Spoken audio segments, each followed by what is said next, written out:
মাহফিলের প্রধান অতিথি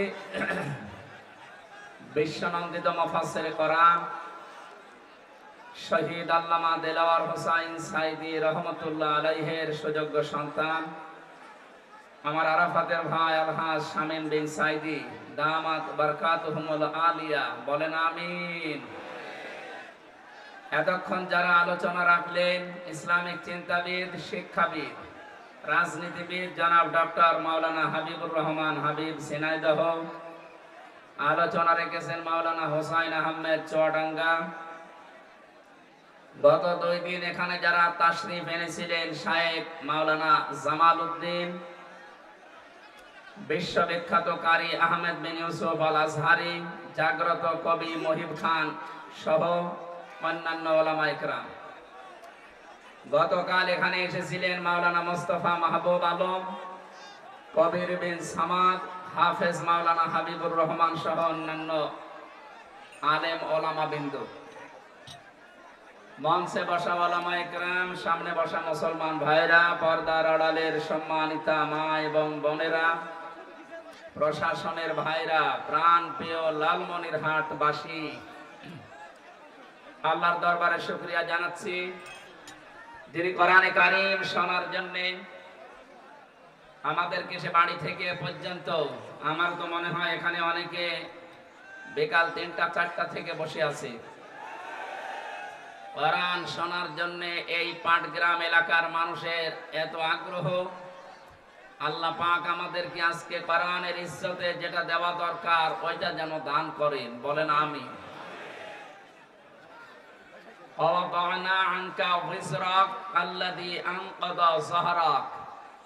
আল্লাহ তাআলা বলেন, হে নবী, জাহিলিয়াত থেকে আপনার পিঠকে বাঁকা করে ফেলেছিল একটা বোঝা। 1500 বছর আগে কোরআনে কারিমে আল্লাহ এই আয়াত নাযিল করে জানিয়েছেন নবীজির পিঠ ছিল বাঁকা জাহিলিয়াতের কারণে। 1500 বছর পরে 2024 সালের আগস্ট মাসের 5 তারিখের আগ পর্যন্ত বাংলার এই জনতার উপরে আমি জাহিলিয়াতের একটা বিশাল পাথর আমাদের বুকের উপরে ছিল। আল্লাহ তাআলা এই জগদ্দল পাথর নিজের পক্ষ থেকে সরিয়ে দিয়েছেন। হাত্তা ইদা ফারিহু বিমা উতু, আল্লাহ পাক বলেন, মানুষ যখন আমার দানকৃত বস্তু পেয়ে আনন্দে আত্মহারা হয়ে যায়, আখাযনাহুম বাগতাতান ফাইদাহুম মুবলিসুন, হঠাৎ আমি আল্লাহ নিজে তাদেরকে এমন ভাবে পাকড়াও করি তারা নিরাশ হয়ে যায়, হতাশ হয়ে পড়ে। 1500 বছর আগের এই আয়াতটা আমার মনে হচ্ছে বাংলাদেশের 2024 সালের 5 আগস্টে আল্লাহ নতুন করে নাযিল করেছেন। কোরআনে আয়াতের দিকে তাকালে দেখেন ওরা আনন্দকৃত দানকৃত বস্তু পেয়ে দেশে আনন্দে ছিল কিছু জালেম, সবাই না, কিছু জালেম এত আনন্দে মেতেছিল মানবতার কথা, জনগণের কথা, আল্লাহর কথা পর্যন্ত তাদের মনে ছিল না। আল্লাহ তাআলা বলেন, আখাযনাহুম, আমি নিজে তাদেরকে ধরেছি, বাগতাতান, আকস্মিক ভাবে, ফাইদাহুম মুবলিসুন, এই মানুষগুলো হতাশ হয়ে পড়েছে। এদের চেহারার ভেতরে হতাশা, নিরাশার যে চিহ্ন ফুটে উঠেছে, দিন যত যাচ্ছে আমরা দেখতে পাচ্ছি। কথা বলেন ঠিক কিনা? দিন আরো যত যাবে আরো হতাশা, নিরাশা জালেমদের চেহারার ভেতরে ফুটে উঠবে। এই জন্যে কি এলাকায় আসলাম গো? হ্যাঁ, নতুন নাম দেওয়া লাগবে আপনাদের। কোরআনে কারীম যারা শুনতে আসে তাদেরকে আল্লাহ কিছু দায়িত্ব দিয়েছেন। ফাসতামিউ লাহু আনসিতু, শুনতে হবে, চুপ থাকতে হবে, দুইটাই ফরজ। আমরা দেখতে পাচ্ছি কষ্ট হচ্ছে, জায়গা নেই। যা প্যান্ডেল বানিয়েছে এরকম আরো 2টা প্যান্ডেল বানানো লাগবে। কত মানুষ বাইরে ঘোরাঘুরি করছে আপনি জানেন, সব যদি আসে আপনার গার উপর উঠবে। এই জন্য অন্তত ওরা বিভিন্ন বাদাম খাচ্ছে, খাক, ওরা যেন ভেতরে না আসে। ওরা এখানে আসলে আপনি প্যাকেট হয়ে যাবেন। বহু মানুষ, আমি তো চুরি করে এসেছি, আমি যদি স্লোগান দিতে দিতে আসতাম আমার মনে হয় আধা ঘন্টা লাগতো। কাউকে না বলে ড্রাইভারকে সাথে নিয়ে আস্তে করে চলে এসেছি, তা উঠেছি এই দিক দিয়ে। এই জন্য আশা করছি আপনারা আল্লাহর কোরআন শুনতে যারা এসেছেন সওয়াবের নিয়তে এই দুইটা কথা একটু মেনে নেন। কষ্ট হলেও স্বীকার করেন যে ইবাদতে কষ্ট বেশি, ওই ইবাদতে সওয়াব বেশি। কথা বলেন না কেন? সুতরাং আজকের ইবাদতে যেহেতু কষ্ট হচ্ছে বেশি, আমরা চাই আজকের মাহফিলে যেন ডবল সওয়াব হয়। কিন্তু এটা শুনতে হলে চুপ থাকা লাগবে, শোনা লাগবে। এই দুইটা যদি না মানেন ডবল গুনাহ হবে। সাদগায়ে জারিয়া যেমন হয়, গুনাহে জারিয়া আছে। অনেকে মনে করে শুধু সাদগায়ে জারিয়া, মসজিদ বানিয়ে দিলাম, কিন্তু বানানোর আগে চিন্তা করে না যে টাকাটা কিসের।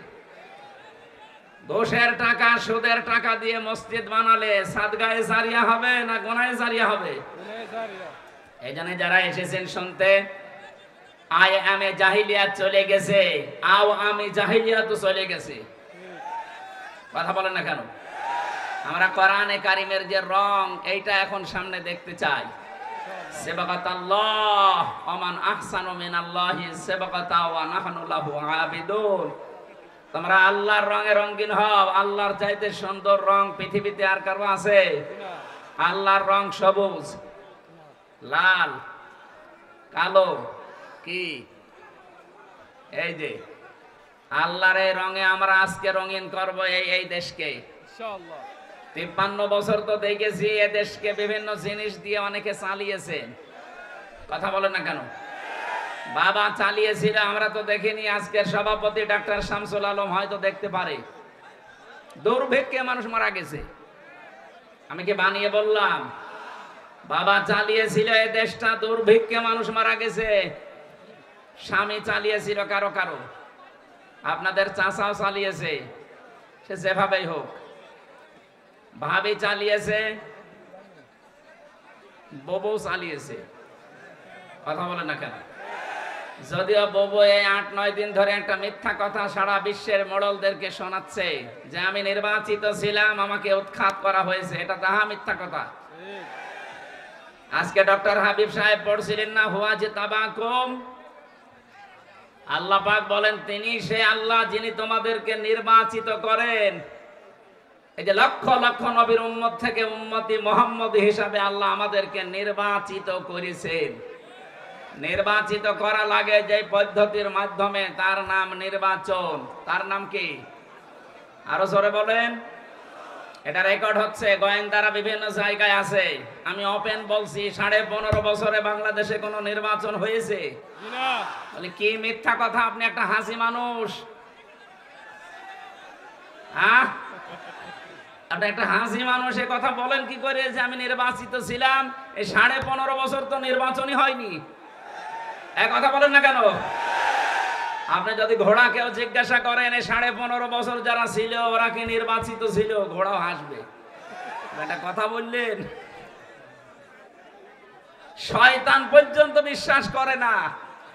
এক কথা বলেন না কেন? কারণ নির্বাচনের আগে আপনি 154 জন ডিক্লেয়ার দিয়েছেন, তার মানে নির্বাচন হয়নি। কথা বলেন না কেন? আর এর আগের বার একেবারে দিনের ভোট রাতে করে ফেলেছেন, তার মানে নির্বাচন হয়নি। দিনের ভোট যে রাতে হয়েছে বাংলাদেশে, এর প্রমাণ আমি নিজে। আমার সাথে এক ওসি ছিল জেলখানায়, উনি আমার এই ফাঁসির কন্ডেম ছেলে একদিন এসে বলছে, হুজুর একটা তওবার কথা বলবো, দেখেন তো কেমন হয়। বলেন। বলছে আমি নির্বাচনে বাইরে ছিলাম, আমি রাত 12টার পর থেকে আমার যা আন্ডারে লোক আছে, বিশেষ করে এসআই, এএসআই আর কনস্টেবল আর হেলমেট বাহিনীর কিছু সদস্যকে নিলাম, আল্লাহর নামে ভোট কাটা আরম্ভ করলাম। হেলমেট বাহিনী এই শব্দটা আমি জোড়লাম, কারণ এরকম মানুষও সাথে ছিল। এক কথা বলেন না কেন? ওনার সাথে হয়তো এসআই, এএসআই, কনস্টেবল ছিল, পাশাপাশি 4 নাম্বার যার নাম বললাম এইটা ছিল সাথে।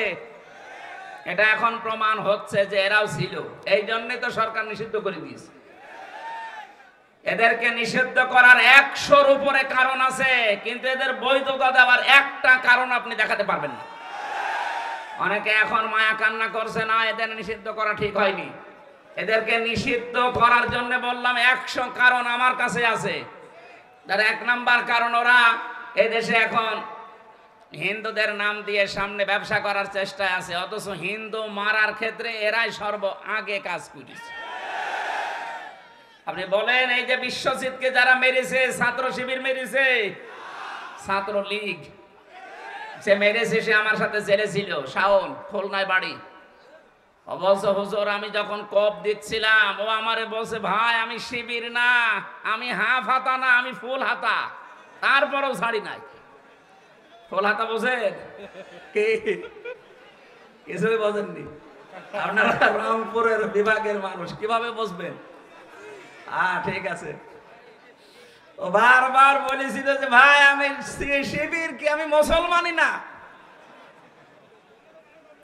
আপনি আমারে মারবেন না। এরপরও আমি তারে কপ দিয়ে দুনিয়া থেকে বিদায় করে দিলাম।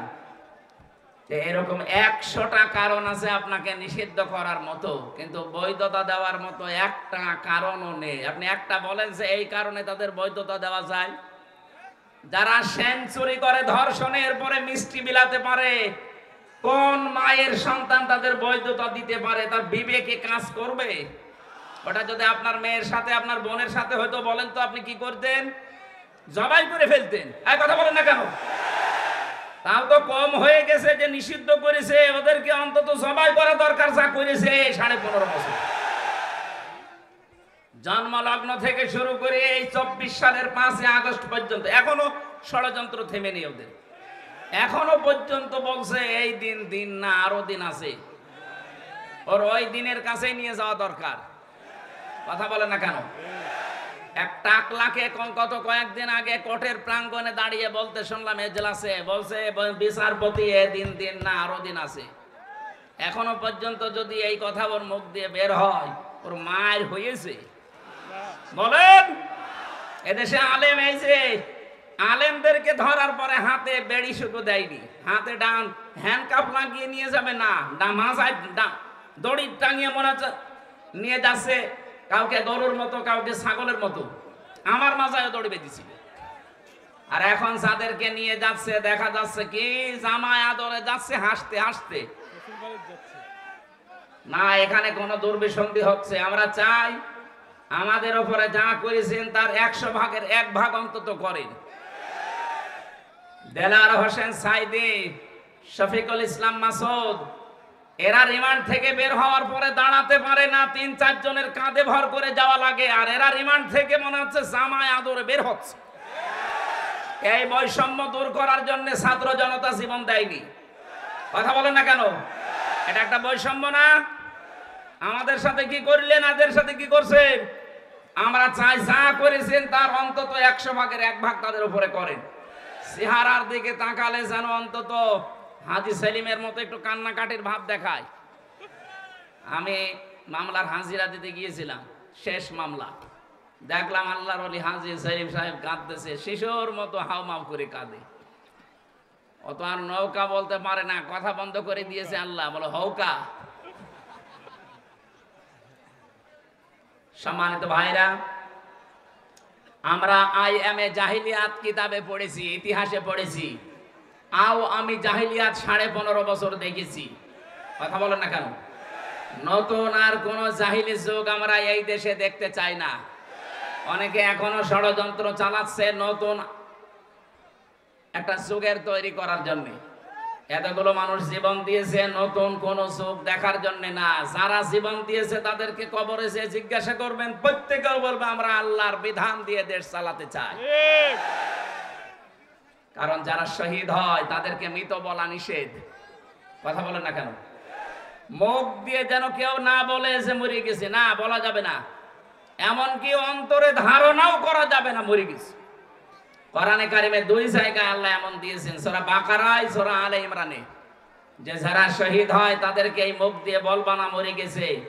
যারা শহীদ হয় অন্তরে কোনোদিন ধারণাও করবা না মরে গেছে। বালা হায়াউন ইনদা রাব্বিহিম ইরযাকুন, তারা জীবিত এবং আমি আল্লাহর কাছে তারা রিজিক পায়। সুবহানাল্লাহ বলতে পারেন না? সুতরাং আমার কথা হচ্ছে, মূল কথা, যারা মিথ্যা ছড়াচ্ছেন এখনো পর্যন্ত, বিশেষ করে ডোনাল্ড ট্রাম্প আসার পরে দেখছি কারো কারো বৃদ্ধি বেড়ে গেছে। মনে করছে মোড়লদেরকে কথা বললে বিশ্বাস করবে। শয়তান যেখানে বিশ্বাস করে না, অন্তত ট্রাম্পের মতো এরকম একজন মানুষ বিশ্বাস করবে?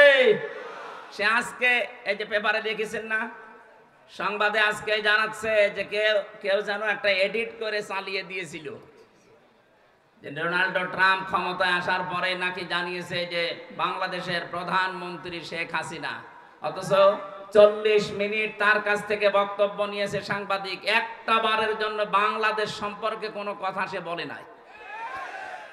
এই এডিট করে করে মানুষকে আর কত অডিও কল শোনাবেন বলেন তো? নিজেই কল দেয়, নিজেই রেকর্ড করে, নিজেই এডিট করে, নিজেই ছেড়ে দেয়। এগুলো এখন প্রমাণ পাওয়া যাচ্ছে। বাংলাদেশে বিশৃঙ্খলা তৈরি করার জন্য যারা এই কাজগুলো বাইরে বসে বসে করছেন, তাদের মোবাইলের এই রেকর্ডিং গুলো ফাঁস করা বাংলাদেশে নিষিদ্ধ করা হোক। এক কথা বলেন। আমরা চাই দেশটা যেভাবে শান্ত আছে এভাবে আরো শান্ত হোক। বিশৃঙ্খলা তৈরি করার জন্য যেই মাথা ছাড়া দেবে ওই মাথায় কেটে ফেলা লাগবে। এই জন্য মিথ্যা কথা হাজী সাহেব মানুষ আর ছড়াবেন না। আপনার ছেলে মেয়ে মিথ্যা কথা বললে আমরা মানতাম, কারণ তারা হাজি না। আপনি একটা হাজি, আমার আরাফাতের বোন, কথা বলছে না কেন? আমার আরাফাতের ভাই ডক্টর হাবিব, আর উনি আমার আরাফাতের বোন।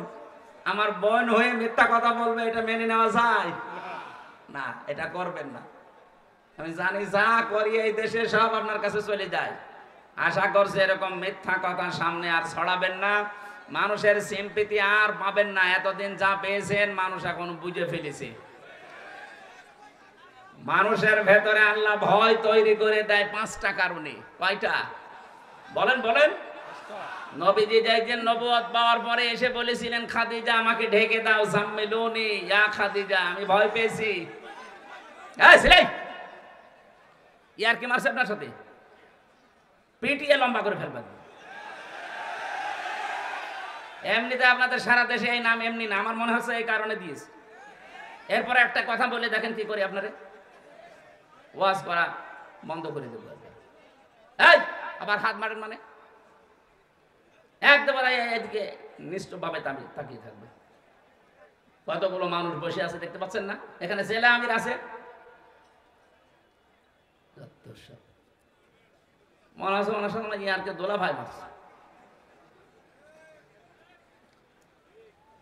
রংপুর বিভাগের মানুষেরা খেয়াল করে শোনেন, আল্লাহ রাব্বুল আলামিনের নবী খাদিজাতুল কুবরাকে যখন বলেছিলেন আমি ভয় পেয়েছি, আমার জীবনের উপর আমার আশঙ্কা হচ্ছে, আমাকে ঢেকে দাও, খাদিজাতুল কুবরা ওই দিন 5টা কথা বলেছিলেন। 1 নম্বরে বলেছিলেন, ইয়া আবুল কাসেম, হে আমার স্বামী, আপনি ভয় পাবেন না। কাল্লা ওয়াল্লাহি মা ইউখজিকাল্লাহু আবাদান, কখনোই না, আল্লাহ আপনাকে কোনোদিন ভয় দেখাতে পারে না। ইন্নাকা লা তাসিলুর রহিমা, কারণ আপনি রক্তের সম্পর্ক, আত্মীয়তার সম্পর্ক ঠিক রাখেন। এগুলো আপনি সম্পর্ক আরো জুড়ে দেন, আপনি নষ্ট করেন না আত্মীয়তার সম্পর্ক, আপনাকে আল্লাহ ভয় দেখাবে না। এ হাদিস দ্বারা বোঝা যায় যারা মানুষের সাথে সম্পর্ক নষ্ট করে তাদের ভেতরে অজানা একটা ভয় আল্লাহ তৈরি করে দেয়। কথা বলেন না কেন? এটা আপনি পালিয়ে গেলেন, আপনি তো আত্মীয়তার সম্পর্কগুলো সব ছিন্ন করেছেন। অন্তত রংপুর বিভাগের মানুষেরা, এই বিভাগে যেহেতু আপনার শ্বশুর বাড়ি, এরা তো সব আপনার দেবর নাই শ্বশুর, এদেরকেও বলে গেলেন না? এই বিভাগের মানুষকে তো অন্তত বলে যাওয়ার দরকার ছিল যে আমরা, আমার শ্বশুরের এলাকার লোক, এরা হয় আমার দেবর হবে না শ্বশুর হবে। এই দেবর শ্বশুর ভাসুর গুলো আজ আমার মনে হচ্ছে এতিম হয়ে গেছে।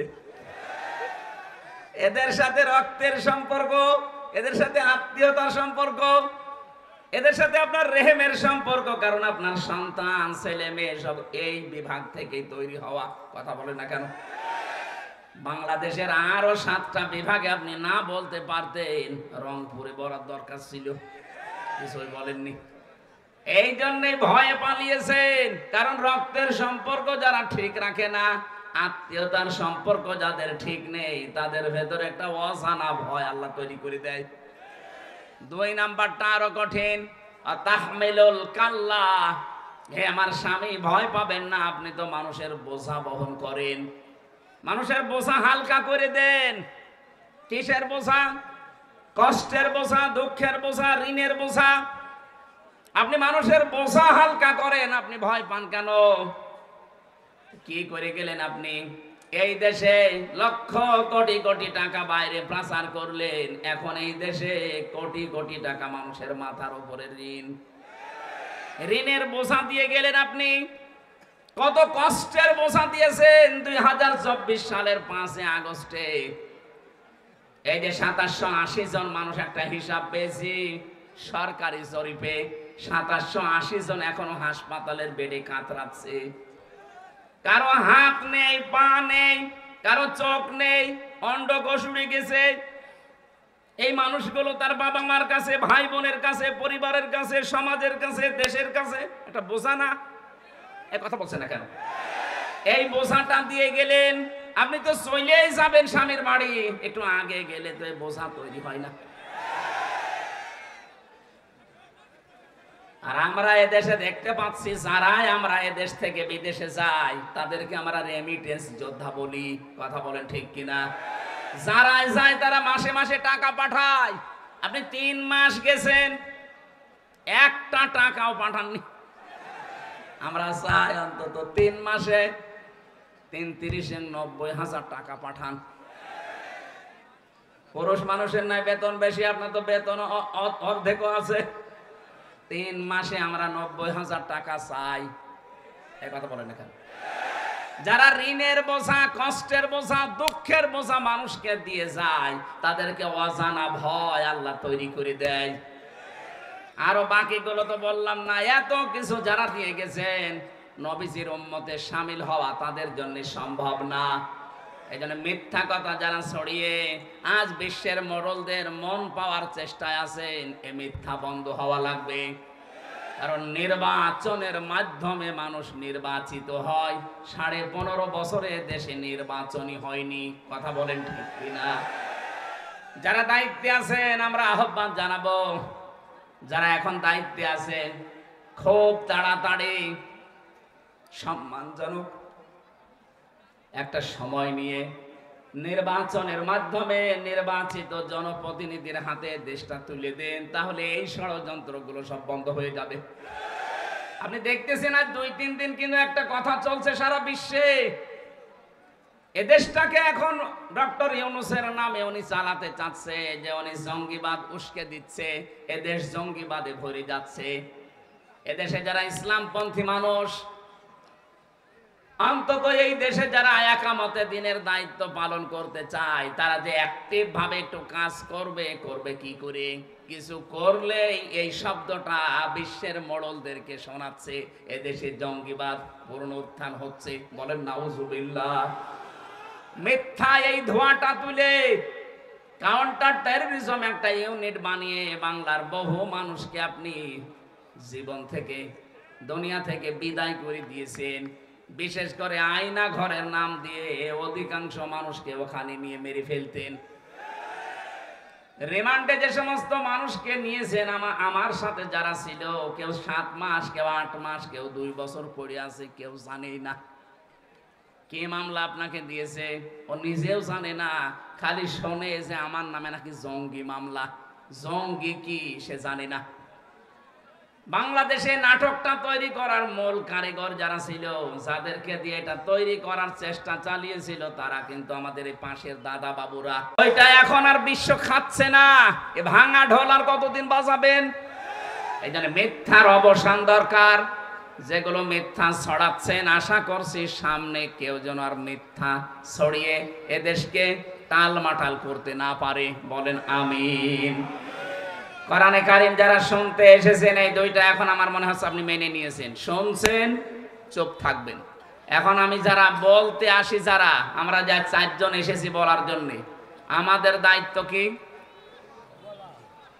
কোরআনে কারীম বলছে কিতাবুন উনজিলা ইলাইকা ফালা ইয়াকুম ফি সাদরিকা হারাজুম মিনহু লিতুনযিরা বিহি ওয়া যিকরা লিল মুমিনিন।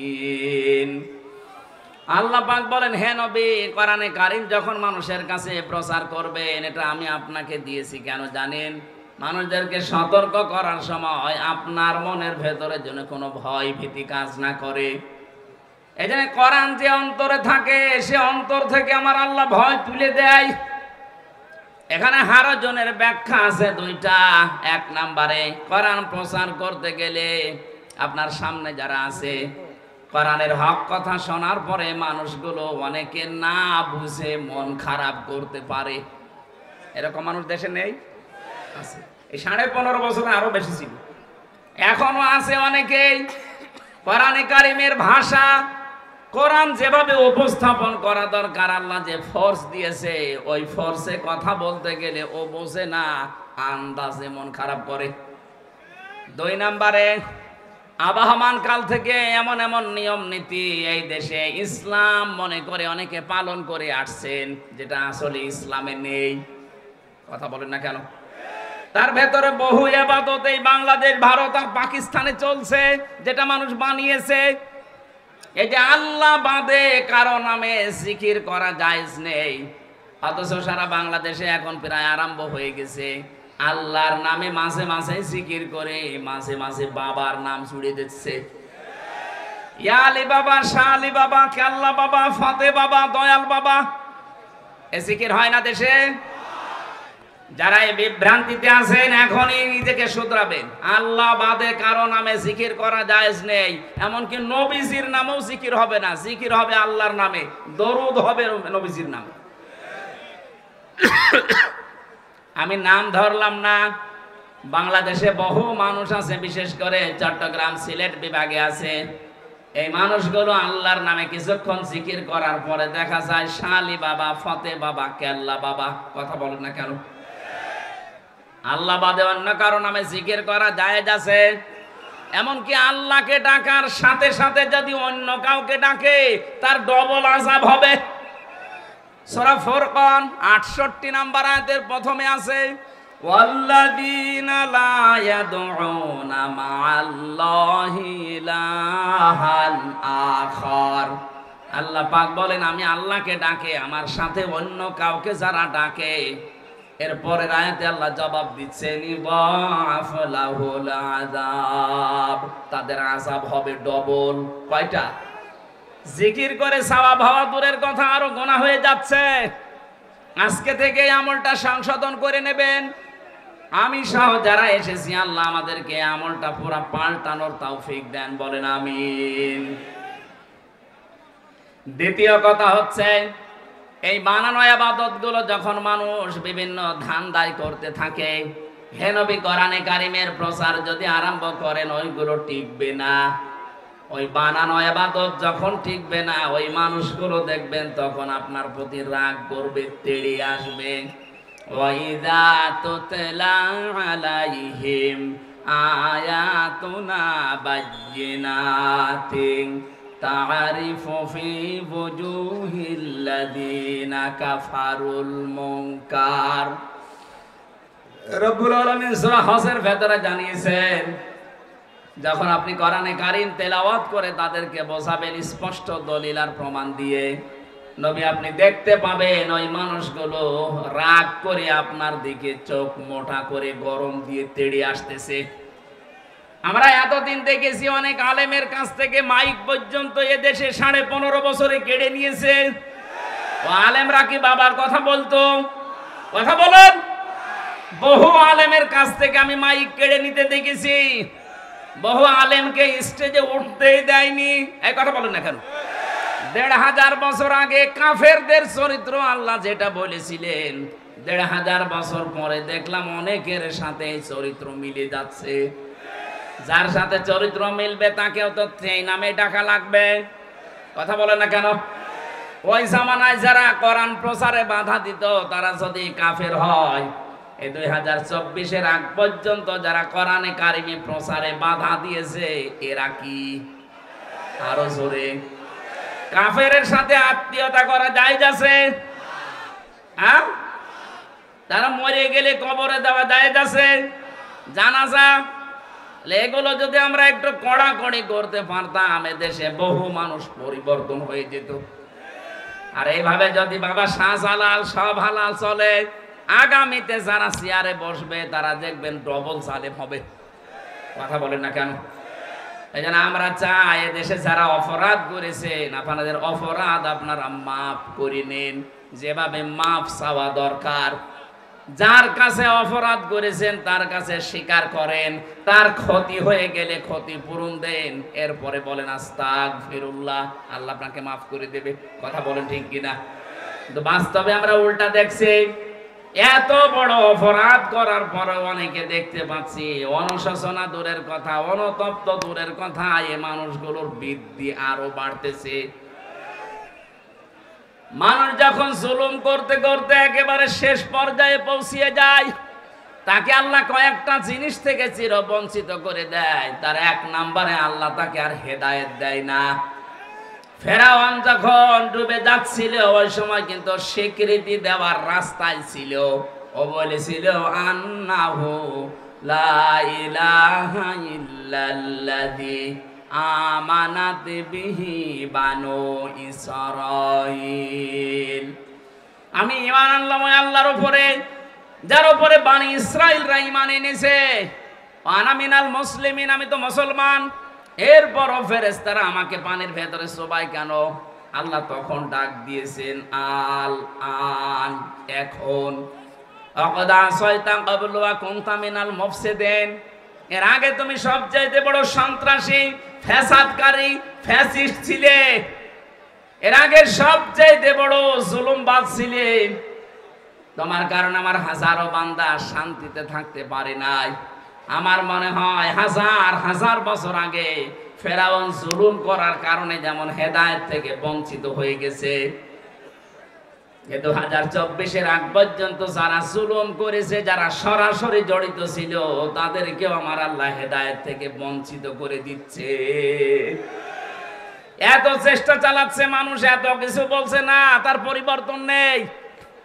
আবু জেহেল যেদিন বদরের ময়দানে যাবে, ওইদিন কাবার গিলাফ ধরে বলেছিল, কাবার মালিক তুমি একজন আছো আমি জানি, মুহাম্মদের বিরুদ্ধে যাচ্ছি যুদ্ধ করার জন্য বদরে, সত্যের পক্ষে যে আছে তাকে তুমি বিজয় দিও।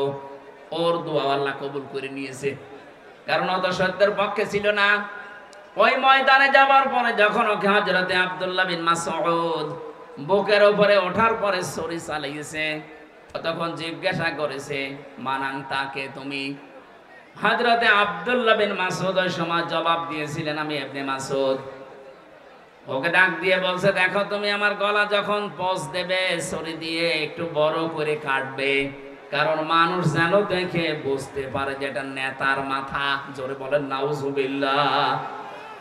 ১৫০০ বছর আগে আবু জেহেল বিদায় নিয়েছে, কিন্তু তার প্রেতাত্মা এখনো পর্যন্ত বিভিন্ন দেশে ঘুরতেছে। এখনো অনেকে এত অপমান হওয়ার পরেও ওর দেখেন তেজ কমছে না। কথা বলে ঠিক কিনা? এই যে কালামানি কালকেই দেখলাম কলার পাতায় আল্লাহ শুইয়েছে, বিচি উড়ে গেছে, লজ্জা আছে ওর, এরপর হাসতেছে। আমার তো মনে হচ্ছে ১৫০০ বছর আগের ইতিহাস পড়ার পরে আবু জেহেলের সাথে অনেকের জীবন মিলে যাচ্ছে। এই মানুষগুলোকে আল্লাহ হেদায়েত দেবে না, এই মানুষগুলোর অনুশোচনা নেই, অনুতপ্ত হওয়ার কোনো কিছু আমরা দেখতে পাচ্ছি না। কথা বলেন ঠিক কিনা? হাজারো নিরীহ মানুষকে বিচারের এই চেয়ারে বসে অবিচারের মাধ্যমে দুনিয়ার জীবন থেকে বিদায় দিয়েছে। কথা বলেন ঠিক কিনা? এই জন্য যারা জুলুম করেন, জুলুম থেকে যদি অব্যাহতি পেতে চান, আল্লাহর মামলার আসামি আপনি, যদি এই কেস থেকে মুক্ত হতে চান, যার কাছে অপরাধ করেছেন, জুলুম করেছেন, তার কাছে ক্ষমা চাবেন, আর তার ক্ষতি করে থাকলে ক্ষতিপূরণ দেবেন। কথা বলেন না কেন? আমার জীবন থেকে 3টা বছর আপনি কেড়ে নিলেন, আমার বাবার লক্ষ লক্ষ টাকা আপনি হাতিয়ে নিয়েছেন এই মিথ্যা মামলার মাধ্যমে। আমি চাই আমার মামলার আয়ু থেকে একেবারে টপ টু বটন যারা জড়িত তারাও 3 বছর জেলে থাকবে আমার মতো, আর আমাকে ওই লক্ষ লক্ষ টাকা ক্ষতিপূরণ ফিরিয়ে দেবে। নাই তো শুধু আস্তাগফিরুল্লাহ পড়বেন আর আপনার মাফ হয়ে যাবে। এতে আমি কি ঘাস কাটছি? আমার মতো হাজারো হামসা এই কথা বলেন না কেন? এজন্য আমরা আপনাকে বাঁচাতে চাই। আপনি এই বিভ্রান্তিতে পড়ে শুধু আস্তাগফিরুল্লাহ পড়ে চলে যাবেন না। অপরাধ যার কাছে স্বীকার করবেন তার কাছে। আরো জোরে বলেন। দিনের বেলা যদি লজ্জা করে রাতের বেলা যাবেন, যে বলবেন ভাই আমার ভুল হয়ে গেছে, যে কোনো কায়দায় আমি অপরাধ করেছিলাম আমারে মাফ করে দেন। আরে 15.5 বছরে যে ক্ষতি আপনার করেছি আমি ক্ষতিপূরণ দিয়ে দিলাম, আপনি নেন। আপনার আমার মনে হয় এইভাবে যদি সারা বাংলাদেশে ক্ষমা শুরু হয় অনেক মানুষ আমরা বেঁচে যাব। আর আগামীতে যদি কাউ জেলে চেয়ারে বসতে চায় তারা এই চিন্তা ভাবনা করে বসবে না, ভাই জুলুম করা যাবে না। কথা বলেন ঠিক কিনা? আল্লাহ আমাদেরকে বুঝ দেন, বলেন আমিন। কোরআনে কারীম থেকে একটা আয়াত পড়েছি, ডক্টর হাবিব ভাই পড়েছিল 78 নম্বর আয়াত, আমি পড়েছি 77 নম্বর আয়াত, সূরা হজ। আল্লাহ রাব্বুল আলামিন শুধু ঈমানদারকে এখানে ডাক দিয়েছেন, কোন বেঈমান আজকের আলোচনায় নেই। এজন্য যদি বেঈমান এখানে থাকেন আপনি চলে যান, ওই যে চলে যাচ্ছে, যান যান যান যান তাড়াতাড়ি চলে যান। কারণ বেঈমানের জন্য আজকের আলোচনা না, আজকের আলোচনা ঈমানদারের জন্য। এই বেঈমান তাড়াতাড়ি বের করে দিন, দেন। চলে যান ভাই, চলে যান। আবার বসে যাচ্ছেন মানে? বসেন, কথা শোনা লাগবে, বসেন। ঠিক আছে বসেন বসেন, আপনি বসেন, সমাধান পরে করি। লালমনিরহাট বাসী খুব খেয়াল করে শুনবেন আয়াতটা। আমি জানি এটা পরিচিত আয়াত, আপনি এর ভেতর থেকে কিছু তথ্য আজকে বাড়ি নিয়ে যাবেন। আল্লাহ রাব্বুল আলামিন ডাক দিচ্ছেন, ইয়া আইয়ুহাল্লাযীনা আমানু, ওহে যারা ঈমানের দাবি করো। এ দাবি আমাদের আছে না নেই? এই কথা বলছেন, এ দাবি আমাদের আছে না নেই? আমরা কি ঈমানদার না বেঈমান? আপনার ঈমান আছে কিনা আগে এটা পরীক্ষা করেন, তারপরে চলে যাবেন। যদি ঈমান না থাকে চলে যাবেন, কারণ আজকের আলোচনায় আপনি নেই। এখানে আল্লাহ শুধুমাত্র ডাক দিয়েছে ঈমানদার না বেঈমান। আরো জোরে বলেন। নবীদের কাছে সাহাবী প্রশ্ন করছেন, হে নবী আমার যে ঈমান আছে আমি টের পাবো কি করে? নবীজি বললেন, ইদা সাররাতকা হাসানাতুকা ওয়া সাআতকা সাজ্জিয়াতুকা ফাআনতা মুমিন। মুসলিম শরীফের ভেতরে আছে। নবীজি বললেন, যখন তোমার ভালো কাজগুলো তোমাকে আনন্দ দেবে, অন্যায় কাজ করলেই তোমার ভেতর থেকে একটা বাধা আসবে। অন্যায় কাজ করলেই তোমার অন্তর থেকে একটা বাধা আসবে। ফাআনতা মুমিন, তখন বুঝবে তোমার ঈমান আছে। আজ আমরা অনেকেই এমন আছি, ভালো কাজ সবার কাছে ভালো লাগে না, অন্যায় কাজ দেখলেও সবার কাছে অন্যায় মনে হয় না। কথা বলেন ঠিক কিনা? এই আয়না ঘরের সাথে যারা জড়িত ছিল এটা কি অন্যায়? কথা বলেন, আরো জোরে বলেন। আপনি কি বাস্তব বুঝতেছেন? একটা মানুষ কবরের মতো জায়গায় 8 বছর 10 বছর 14 বছর পড়ে আছে, এখন কি দিন না রাত সে জানে না, কোন মাস জানে না, কোন বছর জানে না। এরকম একটা ভয়ঙ্কর জায়গায় আপনি রাখলেন তাকে, এটা জানতেন যে আছে। এই খারাপ কাজ দেখার পরও আপনার ভেতর থেকে কোনো বাধা আসে নাই। আপনি হজ 14 বার করেই করবেন কি আর 25 বার করেই করবেন কি? আপনার তো ঈমান নেই, আপনি বেঈমান। বলেন। আমি মাঝে মাঝে রিমান্ডে যখন চিন্তা করতাম, আল্লাহ যারা দায়িত্ব পালন করে যায় এখানে, এরা যে আচরণ গুলো করে, বিশেষ করে এই রিমান্ডে যারা দায়িত্ব পালন করে, এরা বাইরে যে সংসার করে কি করে, এই মানুষগুলোর কি বিবেক মরে গেছে? কি আচরণ করতো আলেমদের সাথে তারা? এখনো পর্যন্ত আমার বিশ্বাসে আসে না যে মানুষ এইরকম করতে পারে। আল্লাহ রাব্বুল আলামিন তাহলে এই হাদিস দ্বারা আমরা যেটা বুঝতে পারলাম, ভালো কাজ দেখলে আনন্দ লাগবে, অন্যায় দেখলে কষ্ট লাগবে। তার ভেতরে ঈমান আছে। যার কাছে ভালো কাজ ভালো লাগে না, অন্যায় কাজ অন্যায় মনে হয় না, সে 5 ওয়াক্ত না 10 ওয়াক্ত নামাজ পড়লো, তার ঈমান নেই। তাহলে এখানে যদি ওইরকম কেউ থাকেন, চলে যান বলছি, না বলতে চলে যাচ্ছে, যান চলে যান। তাহলে ইমানদারকে আল্লাহ যখন ডাক দেন 90 জায়গায় আছে একটা কোরআনে কারিমে। আল্লাহ রাব্বুল আলামিন যখনই ইমানদারকে ডাকেন তখন তার কুদরতের হাত এভাবে উঁচা করে ডাকেন, ইয়া আইয়ুহাল্লাযীনা আমানু। জোরে বলেন আল্লাহু আকবার। আল্লাহ এখানে 4টা আদেশ দিয়েছে। যদি সফল হতে চাও, জীবনে সফলতার স্বর্ণ শিখরে পৌঁছাতে চাও, প্রথম নাম্বারে জীবনে এই কাজটা করো, ইরকাউ, রুকু করো, অসজুদু, সেজদা করো। এই যে রুকু আর সেজদা শব্দ দুইটা শুনতে যত ছোট মনে হচ্ছে, প্র্যাকটিক্যাল লাইফে সেট করা অত সহজ না। এই যে রুকু সেজদা কি সহজ না কঠিন? না, আসলেই কঠিন কাজ। কোরআনে কারীম জানিয়েছে, ওয়া ইন্নাহা লাকাবীরাতুন ইল্লা আলাল খাশিঈন। এই যে রুকু সিজদার যে নামাজ, এই নামাজটা কিন্তু বড় কঠিন কাজ, ভারী কাজ। তাদের জন্য ভারী না যে মানুষগুলো আল্লাহকে ভয় করে।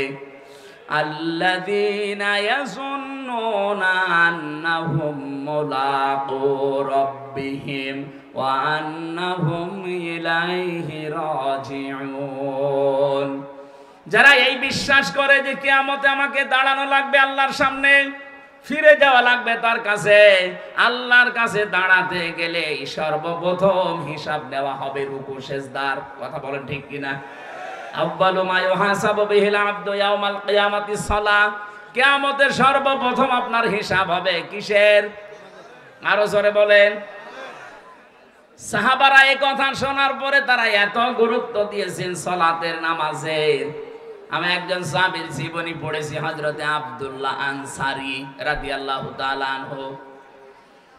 এত গরিব মানুষ ছিল, নবীজি যেদিন বলেছিলেন যে জামাতে হাজির হয়ে নামাজ পড়ো, ওয়াকিমুস সালাতা ওয়া আতুজ যাকাতা ওয়ারকাউ মা'আর রাকিবিন। নামাজ কায়েম করো, সম্পদ থাকলে যাকাত দাও, আর রুকুকারীদের সাথে রুকু করো, তার মানে জামাতে হাজির হয়ে নামাজ পড়ো। সাহাবী এটা শোনার পরে ওই দিন থেকে তিনি বাস্তবে আয়াতটা সেট করেছিলেন। স্বামী স্ত্রীর মাত্র 2 জনের মিলে একখানা কাপড় ছিল, ছত্র ঢাকার মতো। স্ত্রীকে গর্তের ভেতরে রেখে উনি নামাজে যায়, নামাজ শেষ করে ফরজ তাড়াতাড়ি বাড়িতে চলে আসে। হযরত ওমর একদিন নালিশ দিলেন, হে রাসূল, আব্দুল্লাহ আনসারী এ মুনাফিক মনে হয়, কেন আসে সবার পেছনে, ফরজ নামাজ হয়ে গেলেই দৌড় দিয়ে চলে যায়। বিশ্ব নবী বললেন, না, আন্দাজে ধারণা করবা না, কারণ মানুষের মনের খবর জানে কে? আরো জোরে বলেন। বাংলাদেশে আমরা এখন অনেক বিষয় একটু গভীরে চিন্তা করলে দেখেন, যে মানুষগুলোকে আজ আকীদা খারাপ বলে এই যে 1000 বছর থেকে ফতোয়া দিয়ে আসতেছেন, আমার তো মনে হয় কমপক্ষে 70-80 বছর এই গুণগান চলছে এই দেশে। জিকিরটা আমাদের এই সমস্ত খুলনা, রাজশাহী, নওগাঁ, এই রংপুর, এই 3টা বিভাগে খুব কম, এগুলো চলছে বেশি সিলেট বিভাগে। এরা বড় বড় বিশাল বিশাল আয়োজন করে এরা মানুষের আকীদার ভুল ধরে, সামনাসামনি যেটা দেখা যায় ওইটার ভুল ধরে না। ছেলেটা স্কুলে যেতে চাচ্ছে না, মা জিজ্ঞাসা করছে কি হয়েছে, বলছে আমার গায়ে জ্বর। কই এদিকে আয়, গায়ে হাত দিয়ে দেখে না ঠান্ডা। ওই তোর তো জ্বর নেই। বলছে মা জ্বর নেই তাতে কি, আমার মাথা কেমন কেমন ব্যথা লাগছে। কই দেখি, মাথা ব্যথা হলে এইদিকে তো একটা রগ একটু ফুলে থাকে, এই ঠিক আছে, মাথা ব্যথা না। এবার বলছে মা আমার আর একটা সমস্যা আছে। কি? আমার পেটের ভেতরে ব্যথা করছে। এমন একটা জায়গার নাম বলেছে যেটা দেখানো যায় না। কথা বলে না কেন? আপনি আকীদা খারাপ, আকীদা খারাপ, আকীদা খারাপ জিকির করছেন এই কত বছর। এমন একটা জিনিসের নাম বলে যেটা দেখানো যায় না। আকীদা যদি এদের খারাপ হবে একটা বারের জন্য চিন্তা করেন না কোনোদিন। এরা কত সুযোগ সুবিধা পাওয়ার কথা ছিল। সেদিন মামুনুল হক ভাই যশোরে বলছিলেন, আল্লামা শহীদ দেলাওয়ার হোসেন সাইদি রহমতুল্লাহ আলাইহি তাকে বহু অফার দেওয়া হয়েছিল, তিনি সবগুলোকে দোপায়ে মারিয়ে বলেছেন না ফাঁসির দড়ি, তারপরও আমি ওই দিকে যাব না। আপনি একটা বারের জন্য একটু দড়ির কাছে জানতো, বাস্তবতা অত সহজ না। একটু দড়ির কাছে গিয়ে বলেন তো, হ্যাঁ আপনার আকীদা কত নম্বরে আছে আমি দেখব। ৭৬ জন আলেম আমার সাথে ছিল এক জায়গায়, ৭৬ জন। আমি মনে হয় সবার ছোট। এত বড় বড় মুরব্বী আলেম আমার দাদা বাবার বয়সী। দেখতাম নিজেরা হতাশ হয়ে পেরেশানে অস্থির হয়ে কাঁদতো। অথচ যাদের আকীদা ঠিক নেই বলা হয় তাদের সাথেও তো আমি ছিলাম। এ মানুষগুলোর হতাশা, অস্থিরতা এগুলো আমি একদিনের জন্যও দেখিনি। এদের যোগাযোগ বিচ্ছিন্ন করে দিয়েছে, এই জন্য এ মানুষগুলো হতাশ হয়ে গেছে, না জানি আর কোনোদিন সূর্য উঠবে না। অথচ ওদের সব কিছু বিচ্ছিন্ন, এরপরও মানুষের ভেতরে আমি হতাশা পাইনি। নিজে পরীক্ষা করার জন্য বলেছিলাম, স্যার এখানে টাকা পয়সা খরচ করলে গোপনে ছোট মোবাইল পাওয়া যায় কারারক্ষীদের মাধ্যমে, এই নিয়ে দেই। কেন? আপনার ছেলে জেলে আছে, ছেলে জেলে তাতে কি?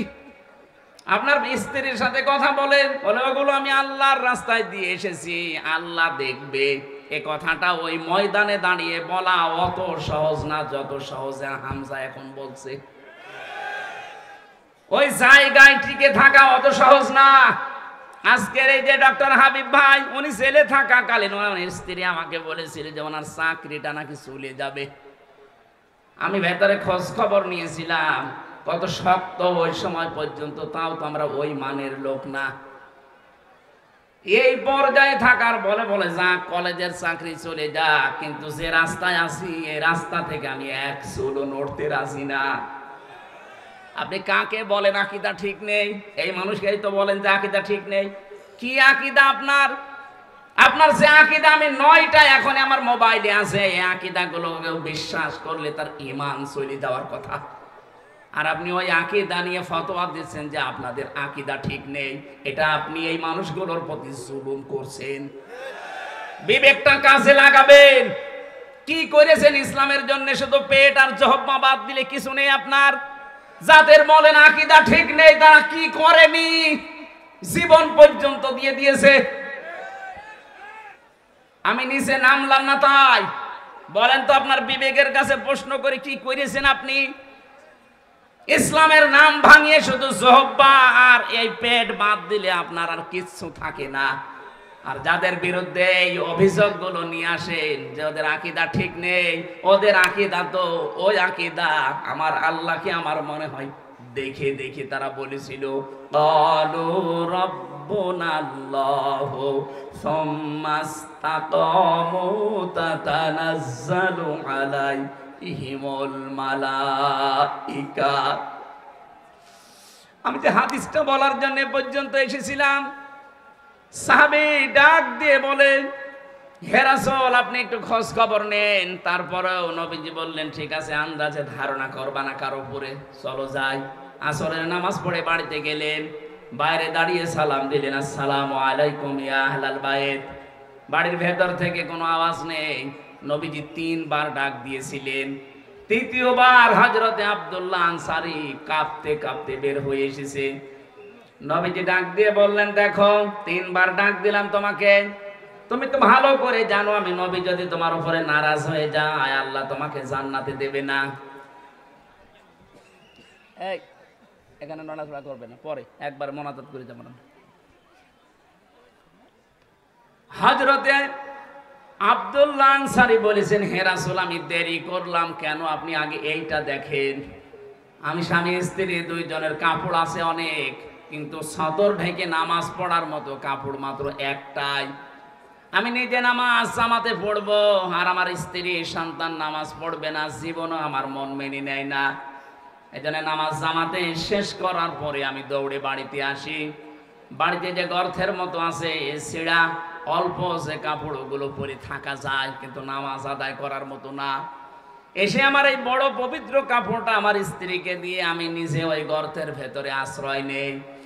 আপনি যখন প্রথম ডাক দিয়েছিলেন তখন আমার স্ত্রী নামাজে, দ্বিতীয় ডাক দিয়েছেন তখনও নামাজে, তৃতীয় ডাকে তাড়াতাড়ি স্ত্রী নামাজ শেষ করে গর্তের ভেতরে ঢুকেছে আর আমারে কাপড় দিয়েছে। এই যে আমি আপনার সামনে।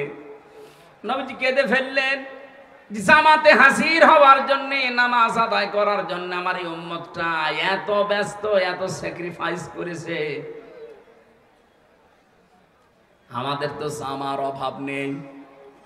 কি দোহাই দেবেন আপনি বলেন তো? কিয়ামতে যদি এই লোকটাকে আল্লাহ একদিকে দাঁড় করায় আর আমি হামজাকে আর একদিকে দাঁড় করিয়ে বলে দুইজনের বিচার হবে, এও তো নামাজি তুমিও নামাজি, চা খেতে খেতে আপনি আসরের নামাজের জামাত নষ্ট করেন, কথা বলেন। এমনকি অনেকে এখানে আছে 2 ওয়াক্ত পড়ে, 3 ওয়াক্ত পড়ে না। না, একটা সাফ কথা শোনেন, যারা 5 ওয়াক্ত নামাজ পড়েন না আল্লাহর ভাষায় তারা কিন্তু মুসল্লি না। সূরা মাআরিজের ভেতরে আল্লাহ ফতোয়া দিচ্ছেন, ইল্লাল মুসাল্লিন আল্লাযীনা হুম আলা সালাতিহিম দাইমুন। আল্লাহ বলেন শুধুমাত্র মুসল্লি। মুসল্লি কারা জানো? যারা নিয়মিত নামাজি, যারা সর্বদা নামাজে নিয়মিত 5 ওয়াক্ত নামাজ যারা জীবনে ছাড়ে না, আল্লাহর ভাষায় তারা মুসল্লি। লালমনিরহাট বাসী আমরা অনেকে কিন্তু এখনো মুসল্লি হতে পারিনি। তার মানে কিয়ামতে সর্বপ্রথম যে প্রশ্ন, এই প্রশ্নে আমরা ধরা খেয়ে যাব। কথা বলেন না কেন? আজকে সিদ্ধান্ত নিয়ে যাওয়া লাগবে বাড়িতে, আজরাইল যতদিন না আসেন অন্তত যাই হোক ফরজ নামাজ আমি বাদ দেব না। কারা কারা রাজি আছেন দেখি? লিল্লাহে তাকবীর। দেখেন তো, হাত তোলেনি কে? দেখেন, সাকসেস। যদি কথা ঠিক রাখতে না পারেন, যদি ঠিক রাখতে পারেন সাকসেস, হাত নামান। আর যদি আপনি আমাকে দেখার জন্য তোলেন, আপনি কিন্তু ধরা খাবেন। আশা করছি মরণের আগ পর্যন্ত ফরজ নামাজ বাদ দেবেন না। কেউ যদি নামাজ বাদ দিয়ে দেয়, আল্লাহ পাক বলেন আমি নিজে ওর দায়িত্ব ছেড়ে দেই। বলেন নাউজুবিল্লাহ। এজন্য রুকু সেজদা আমাদের জীবনে একমাত্র কাজ বানিয়ে নেবেন। এটা 3 নাম্বার শব্দে আমি বেশি, ওয়াবুদু রাব্বাকুম, তোমাদের রবের ইবাদত করো। ইবাদত হবে কার? আরো জোরে বলেন।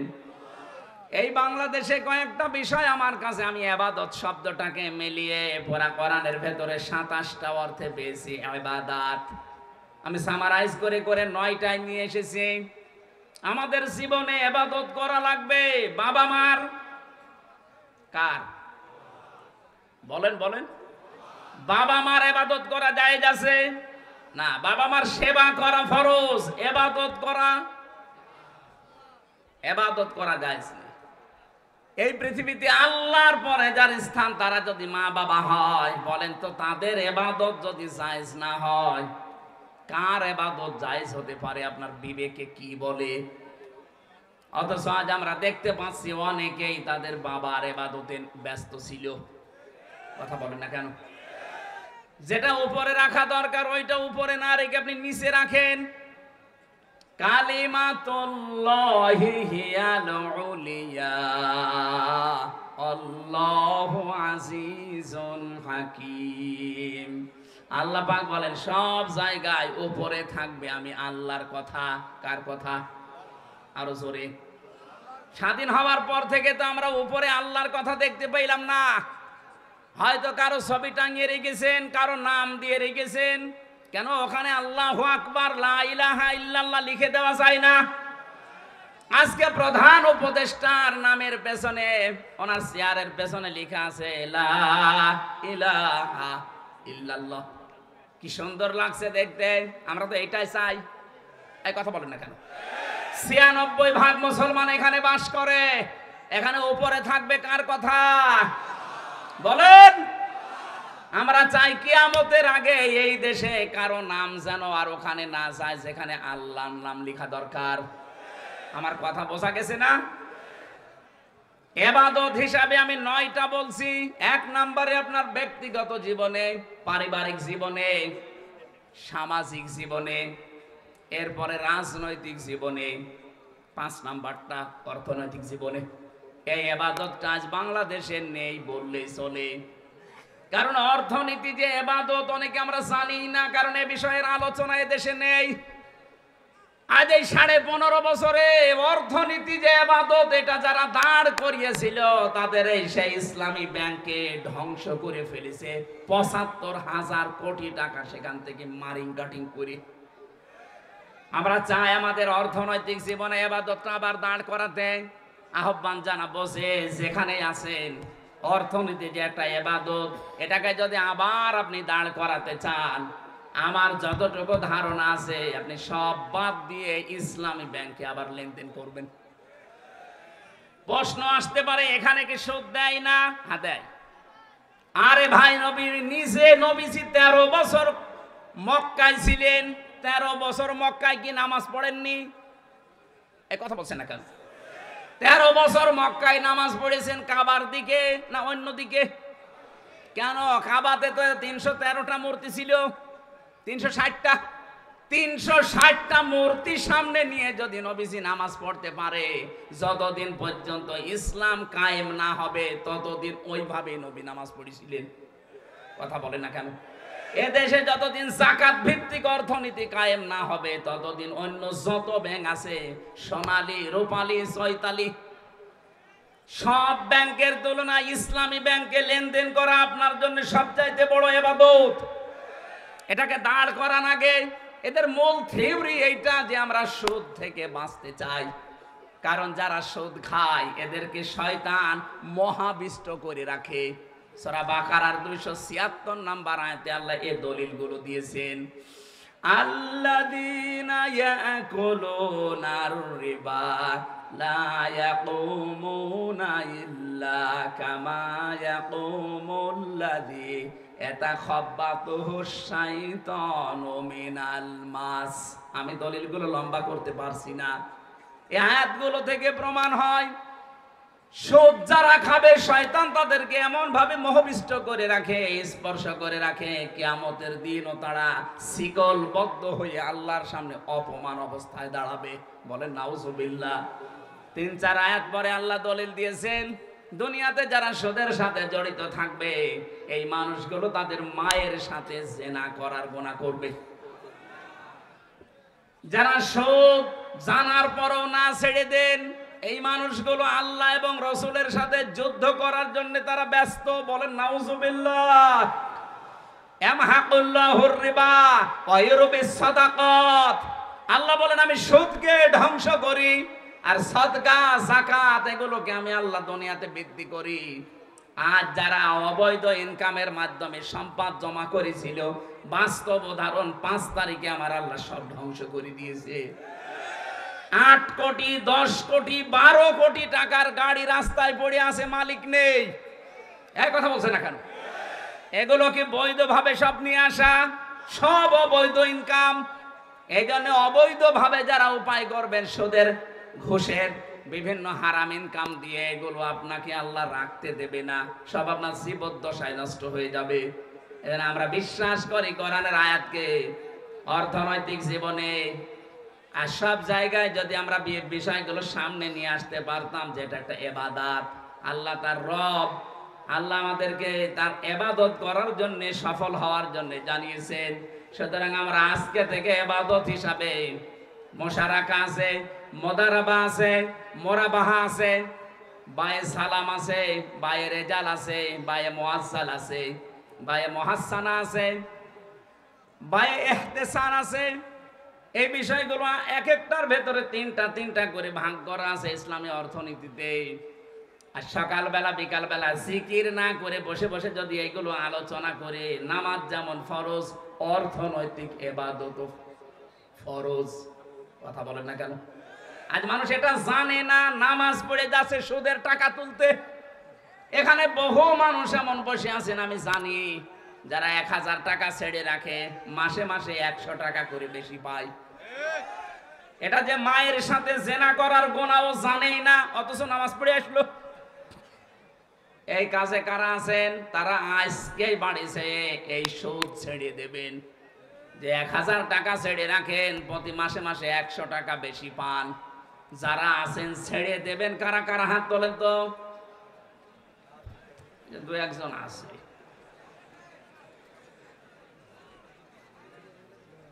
মোশারাকা পার্টনারশিপ করে ব্যবসা করা, এটা ব্যাংকিং ব্যবস্থায় করছে ইসলামী ব্যাংক। মোদারাবা বিশ্ব নবী নিজে এটা করেছিলেন। হযরতে খাদিজাতুল কুবরা অর্থ দিয়েছিলেন, নবীজি শ্রম দিয়েছিলেন। আজ ইসলামী ব্যাংক যদি এভাবে করে, আপনার টাকা নিয়ে আপনি অর্থ দেবেন, তারা শ্রম দিয়ে যা লাভ হবে ওই লাভ আপনাকে দেবে, এটা জায়েজ আছে। হ্যাঁ, 100 ভাগ মুক্ত হওয়া সম্ভব না ওই দিন পর্যন্ত, যতদিন পর্যন্ত বাংলাদেশে যাকাত ভিত্তিক অর্থনীতি রাষ্ট্রীয়ভাবে কায়েম না হয়। যখন রাষ্ট্রীয়ভাবে কায়েম হয়ে যাবে, তখন আর কাবা শরীফের ভেতরে 360টা মূর্তি থাকবে না। নবীজি নিজে ওগুলো ভেঙেছিলেন, আলীকে দিয়ে ভাঙিয়েছেন। পুরা পরিষ্কার করার পরে তিনি নামাজ পড়েছিলেন। কথা বলে ঠিক কিনা? আমাদের দেশে যতদিন যাকাত ভিত্তিক অর্থনীতি রাষ্ট্রীয়ভাবে কায়েম না হয়, ততদিন পর্যন্ত আপনি ইসলামী ব্যাংকে কারবার করেন।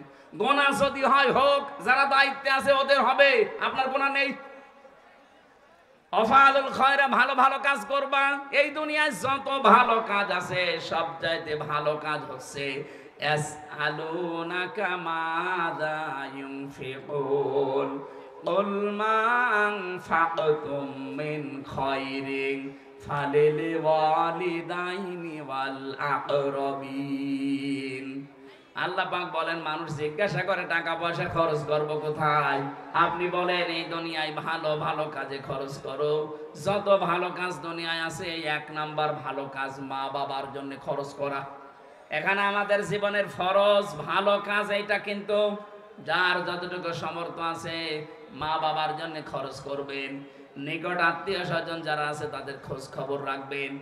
আল্লাহ পাক বলেন, ওয়াফালুল খায়রা লাআল্লাকুম তুফলিহুন। আশা করা যায় তোমরা দুনিয়াতে সফল হবে, আর দুনিয়ায় যারা সফল তারা আখিরাতেও সফল হবে। এই জন্য আমাদেরকে আল্লাহ দোয়া শিখিয়েছেন। এবার আমরা দোয়া করছি, রব্বানা যালামনা আনফুসানা ওয়া ইল্লাম তাগফির লানা ওয়া তারহামনা লানাকুনান্না মিনাল খাসিরিন।